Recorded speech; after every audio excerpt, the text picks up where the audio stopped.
បាទសូមជម្រាបសួរពុកម៉ែបងប្អូនវិជាកសិករជាទីគោរពរាប់អានថ្ងៃនេះខ្ញុំញ៉ាំចន្ទថុលទំនេរពីការងារហើយឆ្លៀតមកមើលចង្ហាន់សក់ហើយអ៊ំខាងកសិករនៅ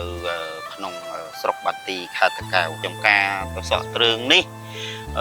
តាំងពីពេលដាំមករហូតមកដល់ពេលបច្ចុប្បន្ននេះមានន័យថាគាត់ប្រមូលផលបានរយៈពេល18ថ្ងៃហើយ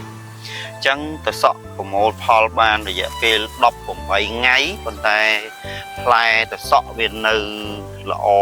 បាទហើយទៅសក់នេះគាត់ប្រើប្រាស់នៅជីសរីរាង្គផ្ការរំចង់3លើសពីនេះទៅទៀតនោះគឺគាត់បានប្រើទាំងជីគ្រាប់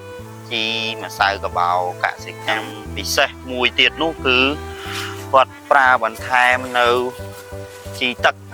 ពៅបំពន់របស់យើងនេះបាទជីសរីរាង្គផ្ការរូបចង់3នេះ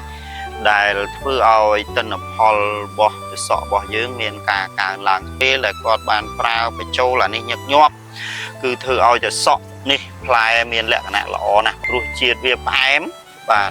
ហើយស្រួយឆ្ងាញ់មួយទៀតអ្វីដែលពិសេសជាងនេះទៅទៀតនោះគឺការសន្សំសំចៃដោយសារការចំណាយផលិតផលទាំងអស់នេះគាត់ចាយថ្លៃដើមក្នុងការផលិតតិចហើយទិន្នផលខ្ពស់បាទអរគុណច្រើនបាទ